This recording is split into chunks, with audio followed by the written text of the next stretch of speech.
Assalamualaikum warahmatullahi wabarakatuh. Alhamdulillah wassalatu wassalamu ala Rasulillah. Asyhadu an la ilaha illallah wahdahu la syarikalah wa asyhadu anna Muhammadan abduhu wa rasuluh amma ba'du. Sahabat pecinta channel Cinta Tasbih yang dirahmati Allah Subhanahu wa taala. Alhamdulillah kita masih diberikan kesempatan oleh Allah Subhanahu wa taala bisa berjumpa kembali di channel Cinta Tasbih ini. Semoga perjumpaan kita kali ini senantiasa membawa keberkahan untuk kita semuanya. Amin ya rabbal alamin. Teman-teman, dimanapun kalian berada, kali ini kami sajikan sebuah video yang mungkin baru atau mungkin memang saya yang baru menemukan video ini. Di mana Gus Fuad Pleret kedatangan tamu seorang habaib yang sangat ramah dalam perbincangan mereka berdua beserta para jamaah. Kalau saya lihat di dalam video ini mereka sangat diskusi santai dan saling bercanda. Namun di saat perbincangan yang lagi asik-asiknya ini tiba-tiba datanglah seorang polisi yang turut serta ikut dalam pembicaraan ataupun menyaksikan serta mendengarkan apa yang telah dibahas oleh Gus Fuad Pleret beserta habaib tersebut. Oke, tidak panjang lebar, kita simak apakah yang akan dibahas oleh Gus Fuad Pleret habaib tersebut. Semoga ini menjadikan suatu pembahasan yang bermanfaat untuk kita dengarkan bersama-sama. Selamat menyaksikan.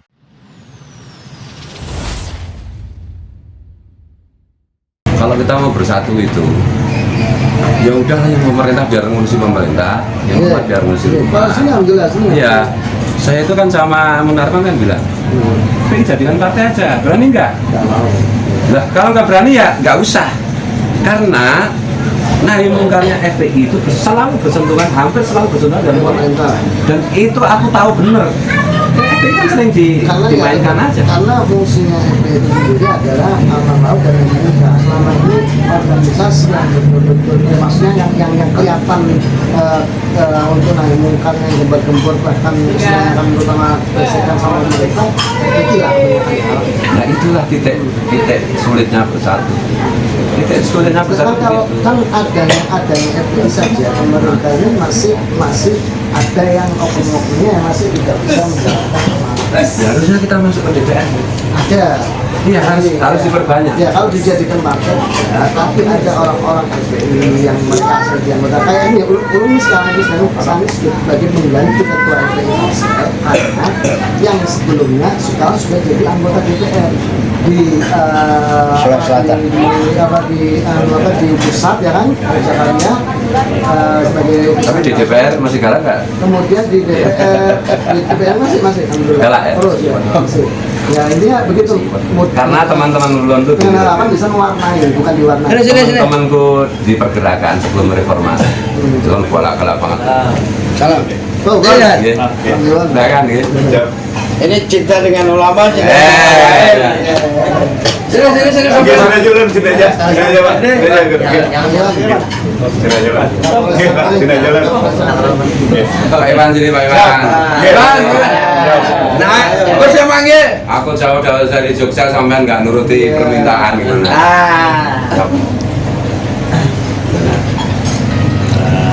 Duduk. Sini Bang Iwan.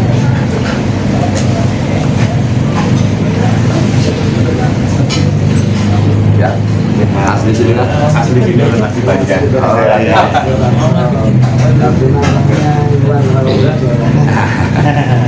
Selamat Duran. Apa itu? Jadi nanti kita bisa diskusi tapi nggak rame kayak gini. Betul.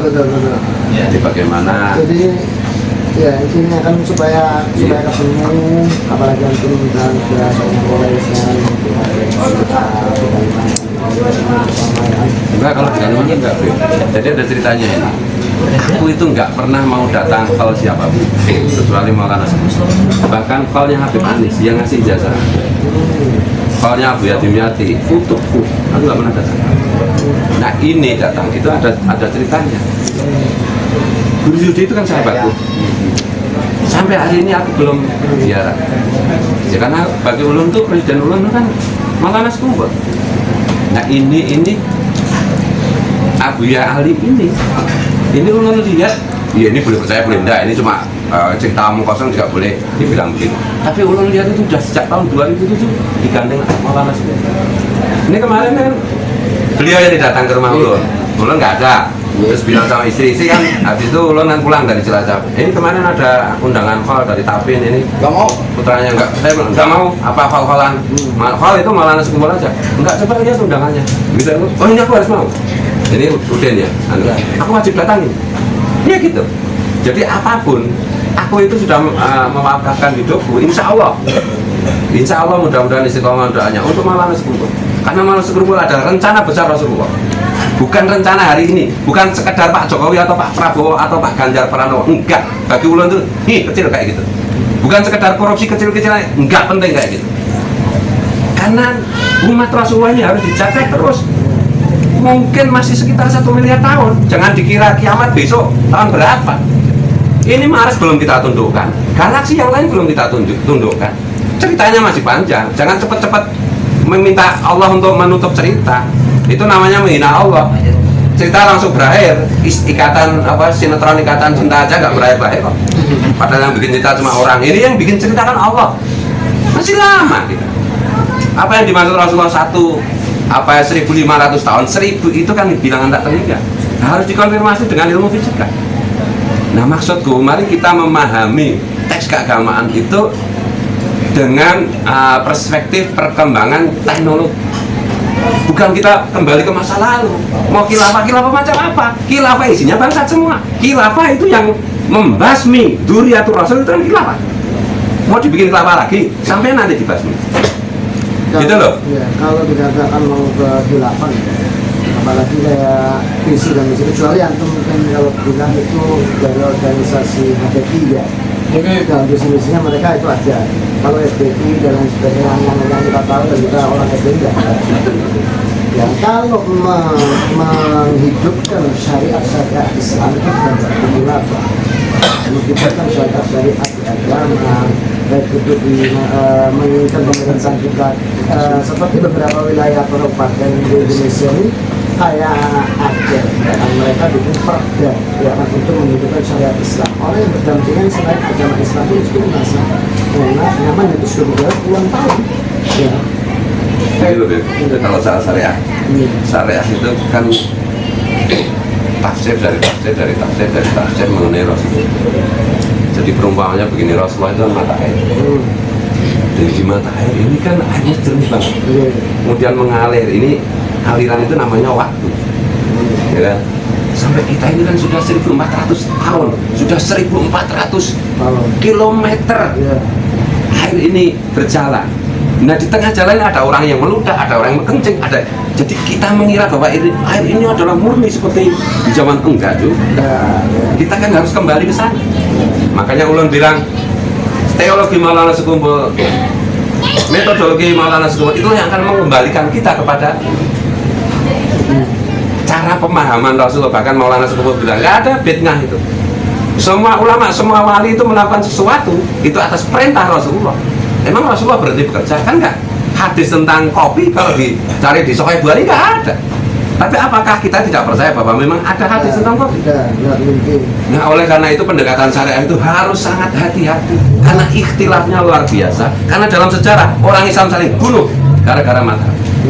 Iya. Itulah fungsinya ulama setiap zaman. Makanya sekarang misalnya, ampun maaf ya, apa yang disebut syariat di Aceh, apakah lebih Islami daripada Pancasila? Menurut lo enggak. Pancasila itu esensi dari Islam itu sendiri. Hati-hati membreakdown hukum. Hati-hati. Tinggal dipakai nggak Pancasila itu? Inggih. Contoh misalnya yang paling ekstrim begini. Bagaimana madhab itu bisa sangat bertentangan. Imam Syafi'i mengatakan anjing itu najis mukhladah, ya kan? Imam Malik mengatakan najis saja enggak, apalagi mukhladah. Bayangkan itu. Kalau kita mau kembangkan terus-menerus syariat menurut kita, ya berantem kita. Kalau saya memahami NKRI itu adalah Piagam Madinah, itu adalah perjanjian Hudaybiyah yang dimana Rasulullah berpesan wanti-wanti kepada sahabat ikuti taati. Meskipun Hudaybiyah itu kan menyebut Rasulullah aja nggak mau kan. Begitu Islam itu melakukan perjanjian, maka Islam punya kewajiban untuk melaksanakan, untuk mentaati tanpa reserve. Makanya nanti Beb, aku pengen diskusi tapi berdua aja supaya panjang lah, supaya panjang ya. Supaya kita itu Karena ada sesuatu tuh yang bisa disampaikan secara umum aja. ini kan yang umum kan, Iya. kelihatan seru direkam kan. Ya, Tapi nanti kalau Beb istirahat bilang aja. Kalau capek bilang. Iya. Ya Beb ya. Iya. Abi capek juga udah tuh. Dan Iya. malam majelis. Aku itu belum lihat dia mutabengah Habib Rizik anu gini-gininya. Ya. Aku udah kasih contoh ya. mancing. Kalau saya itu gini, semua peristiwa spiritual harus bisa dibuktikan, di breakdown di alam faktual, harus terbukti di alam sains. Seperti Ibnu Arabi itu di Futhul Makiyah itu, beliau kan bilang tentang kurang lebih itu tentang dua benda yang bisa dijadikan alat komunikasi untuk ngomong-ngomong tanpa tali, itulah hati. Itu kan bisa di breakdown. Nah, sorry ya kadang-kadang itu, aku itu baca kitab pakai itu sorry ya. Iki kok katok banget nggak sesuai dengan teknologi ini. Nggak kayak begini kalau Imam Al-Ghazali, nggak kayak begini kalau Imam Syafi'i. Contoh misalnya Beb, Rasulullah kan ada bersabda, sampailah yang ahli hadis. Aku kan udah ngomong, aku nggak pakai hadis-hadis. Nah, aku konsisten itu. Rasulullah itu satu ketika bilang, orang sholat itu lagi bercakap-cakap sama Allah, jadi ya jangan bercakap-cakap sendiri. Itu kan asbabul hadisnya itu. Ada sahabat kata, terlambat dan sholat. Yang satu udah, kamu baru datang ya? Ini gimana kabarnya? Kan gitu ngomong sendiri. Ya setelah saya sholat, Rasulullah kan senyum. Kita kalau sholat itu lagi ngomong-ngomong sama Allah, jangan ngomong sendiri. Terus sekarang coba, di dalam fikih menjadi sangat keras kan? Begini nggak boleh, begini nggak boleh, begini nggak boleh. Makanya kalau tuan-tuan guru di sini itu kan dulu berpesan, kalau ke Mekah udah fokus pada cara kita beribadah sendiri, nggak usah lihat, karena bisa bingung juga. Kan Allah Akbar, Imam Malik, Allah Akbar, Imam Syafi'i, Allah Akbar gini, Imam Hanafi, mungkin penggemar burung penguin. Ini humor deh. Dan beliau-beliau kalau dihumori kayak gini nggak pernah marah, nggak pernah marah. Tanda kita mencintai itu kita dengan enak saling belucuan. Kayak aku sama Guru Dan kalau ketemu kan saling membuli. Cinta sama beliau. Nah kadang-kadang kan ini budaya juga kan. Saya itu bilang Rasulullah itu bukan orang Arab aja, orang pada marah. Nah, Rasulullah kan orang Palestina. Kan dari Nabi Ibrahim, ya kan? Tapi bilang orang, iya kalau semit secara umum iya sih. Dan Siti Hajar itu kan bukan orang Arab juga, wakila Mesir, wakila Jawa itu maksudnya Nusantara. Itu yang dikatakan nggak bisa kalau ngomong semacam itu secara umum ya kan. Kalau secara materi disampaikan kepada orang tertentu mungkin bisa dengan dijelaskan sejarahnya. Tapi kalau langsung kita utarakan lagi pasti orang akhirnya marah, pasti gitu. Ya, satu nasi lawang dari itu. Orang saling. Kalimenas ala kadri ukulihi. Betul. Tapi ketemu nih, Beb. Ini kan sebenarnya kita itu sedang tergagap-gagap dengan fenomena teknologi, tergagap-gagap dengan fenomena medsos. Dimana ya dulu nggak ada HP kan, pada berita apa sekarang, ini Ma'ruf Amin sholatnya pakai rukuk dan sujud, ternyata kan hoax juga. Misalnya kayak gitu. Tapi itu melalui fitrah manusia itu kan belajar dari kesalahan. Pada suatu ketika perdebatan seperti ini, mungkin kita sudah di alam barzah. Kita ketemu reuni itu ketawa ketiwi aja. Oh, dulu kita rame ya. Gitu. Iya. Karena akan semakin, jangankan Indonesia yang maaf ya. Ampun maaf, literasinya kan rendah. Indonesia itu literasinya rendah. Santri baca kitabnya berapa? Yang bukan santri baca bukunya berapa? Rendah, nol. Amerika yang literasinya tinggi, Jerman yang literasinya tinggi, berantem. Pilpres aja kemarin tuh pengikutnya Donald Trump bunuh. Ini kan, apalagi Indonesia. Ini berkat para wali aja Indonesia itu nggak gara-gara amat. Kayak kan si Ahmad sih nggak pernah gerak sih. Ya benar-benar. Coba kalau bukan karena berkah wali, kita udah berantem. Amerika aja berantem, Jerman berantem. Orang tukang baca buku aja bisa dibohongi. Kita aja di sini masih bisnis forex, ya kan? Tipu-tipuan kayak gitu masih laku. Nah kalau aku itu kalau bicara harus rasional, harus by data, harus by science. Kalau itu enggak, karena aku memahami Islam itu adalah sumber. Dulu waktu kecil ilustrasinya begini, ilustrasinya. Waktu itu aku baru 4 tahun. Di kampungku mulai ada TV. Pertanyaan pertama aku langsung, Rasulullah bisa bikin TV kan? Dalam hatiku begitu. Kalau bisa kenapa nggak bikin? Kalau nggak bikin, apakah berarti tidak bisa? Kesimpulanku, jangankan teknologi. Nah, Rasulullah ya bisa bikin TV, tapi kan anakronis nanti. Makanya Rasulullah bilang besok misalnya perang dengan musuh begini, naik kuda ya, kuda itu panser kalau sekarang. Jangan diartikan terus kita ya boleh saja olahraga naik kuda, tapi berpikirnya itu cerdas karena Rasulullah itu maha cerdas. Rasulullah ada sumber kecerdasan, nggak mungkin bertentangan dengan akal sehat. Cara memahaminya begitu. Oh besok memanah, oh maksudnya memanahnya sih M16 lah, apa gini lah.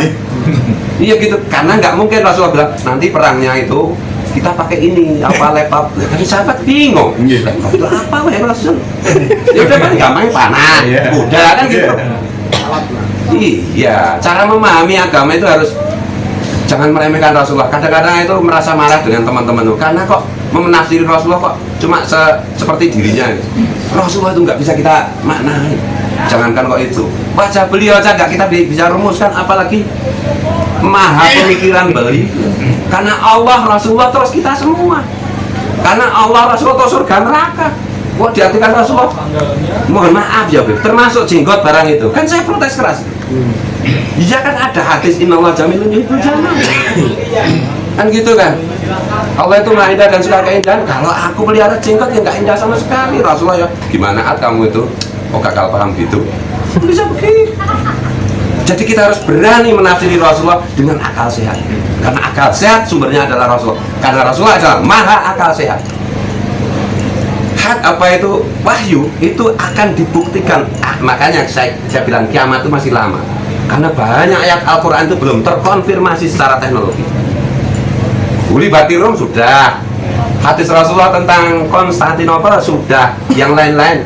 Kuliruh min amri rabbi, dalam terkandung artinya yas'alunaka anir kuliruh min amri rabbi, dan seterusnya itu nanti tafsir dan takwilnya.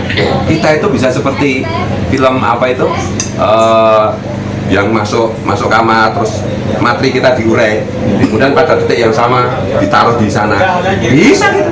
Karena materi ini Tuhan mengizinkan kita untuk muataat. Itulah perbincangan Gus Fuad dengan Habaib. Teman-teman bisa dengarkan bersama-sama dari awal hingga akhir apa yang telah dibicarakan oleh mereka berdua beserta teman-teman ataupun jamaahnya. Intinya, marilah dengan adanya perdebatan masalah nasab kaum habaib yang hingga sampai saat ini masih ramai dibicarakan.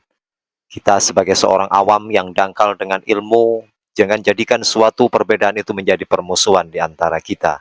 Jadikan suatu perbedaan itu adalah suatu rahmat yang menjadikan kita lebih dewasa dan lebih mengerti. Dan akhirnya raihlah kebahagiaan dengan cara saling menghargai satu sama lainnya. Apalagi menghargai kepada ulama-ulama, kiai-kiai kita, kepada para habaib. Semuanya itu adalah saudara kita seiman dan seislam. Karena Rasulullah Muhammad SAW menganjurkan, bahkan memerintahkan kepada umatnya untuk selalu saling menghargai, bukan saling mencaci. Semoga dengan adanya video ini menjadikan kita lebih dewasa dan lebih memahami apa yang telah dibicarakan oleh Gus Fuad dan habaib tersebut. Salam NKRI. Jaga NKRI ini sampai mati. Salam kompak, salam sehat. Assalamualaikum warahmatullahi wabarakatuh.